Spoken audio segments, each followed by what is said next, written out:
The idea that you need $5 million to achieve financial freedom is the most toxic consumerist trap of our century. In pursuit of this arbitrary number, you sacrifice your sleep, collect a stack of medical reports you're too terrified to open, and calculate vacation days like an accountant, just to take your kids to a theme park. You tell yourself that if you just climb a little higher, you'll finally buy your way out of the system. But the truth is, your desire to consume will always expand to devour every dollar of your next raise. Who is placing a black hole in your monthly budget? Why do the gurus preaching passive income never mention the cost? Exactly how much do you need to look your boss in the eye and say, no? Let's pull back the curtain on the math most people refuse to calculate. When you make $50,000 a year, you think $100,000 is the ticket to freedom.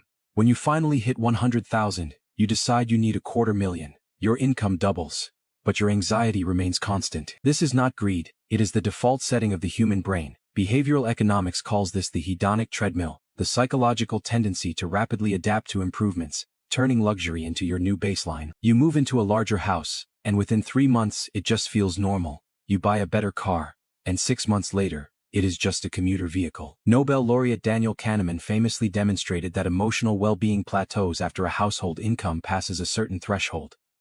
The money keeps rising but the happiness stops tracking. Parkinson's law states it even more clearly. Expenses rise to meet income. When you make $80,000, you rent a modest apartment, drive a used sedan, and save $10,000 a year. When your salary hits $150,000, you upgrade to a luxury lease, move to a high-end zip code, put your kids in private school, and at the end of the year, your savings are still $10,000. Your lifestyle doubled alongside your income, leaving your actual net worth stagnant. The people telling you that you need $5 million to be free will likely find that by the time they reach it, their cost of living will require $10 million. You are not chasing a finish line. You are chasing a shadow that moves at the exact speed you do. This is the first rule of true wealth. Freedom is not a number. It is a structural relationship, and that structure is built on passive cash flow, a concept that is currently the most misunderstood idea on the internet. Search for passive income on any platform, and you'll see the same curated illusion: a laptop on a beach, a coffee shop view, and the promise of making money while you sleep. It is an enticing narrative that conveniently ignores a basic economic reality. Every stream of passive income is merely the delayed return on an extreme amount of active effort.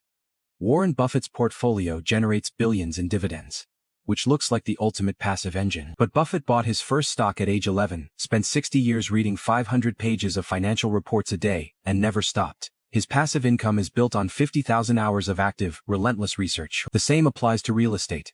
The idea that you can buy a few rental properties and retire is financially hollow for the average investor.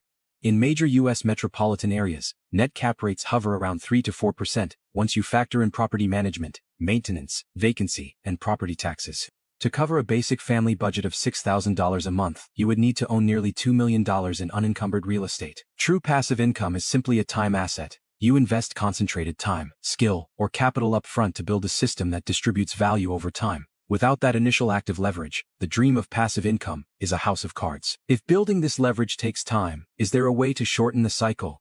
Yes, but the answer does not lie in earning more. It lies in a calculation most people are too proud to make. Consider the FIRE movement: financial independence. Retire early. The individuals retiring in their 30s and 40s are not tech billionaires. They are average earners making $60,000 to $80,000 a year. But they do what high earners refuse to do. They maintain a savings rate of 50 to 70%. An individual earning $70,000 a year, who saves 65% of their income, puts away $45,000 annually. Using the 4% rule, which dictates that you can safely withdraw 4% of your investment portfolio annually, without exhausting the principal.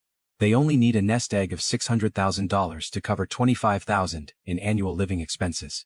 At that rate, they reach independence in about 10 years. Now, consider a high earner making $150,000 with a 10% savings rate. Saving $15,000 a year, they would need nearly $3 million to sustain their current lifestyle. At that rate, it will take them 40 years. They earn more than double, yet it takes them 30 years longer to buy back their time. The bottleneck is not your ability to make money. It is your inability to control your lifestyle. We must distinguish between what we need and what we want. The capillary leaks in your budget are what quietly drain your cash flow. A daily $6 coffee is over $2,000 a year. A $700 monthly car payment is $84,000 over a decade, before interest and insurance. These leaks individually look harmless, but collectively, they anchor you to your desk. Lifestyle inflation is the gravity of the modern economy. By lowering your baseline expenses, you pull the finish line significantly closer. To operationalize this, draw a line down a piece of paper. On the left, list your essential monthly expenses: housing, groceries, basic utilities, insurance, and mandatory debt. This is the absolute floor required to live with dignity. In most major cities, this baseline ranges between $3,000 to $5,000 a month. On the right side of the paper, list your current passive cash flow: interest, dividend yields, royalties, or digital asset distributions. For the average employee, this column is 0. That gap is your financial exposure. Using the 4% rule, you can calculate the exact size of the asset pool required to cover your baseline survival. If your survival costs $48,000 a year, your target number is $1.2 million. This is vastly different from the multi-million-dollar figure cited by wealth management advertisements.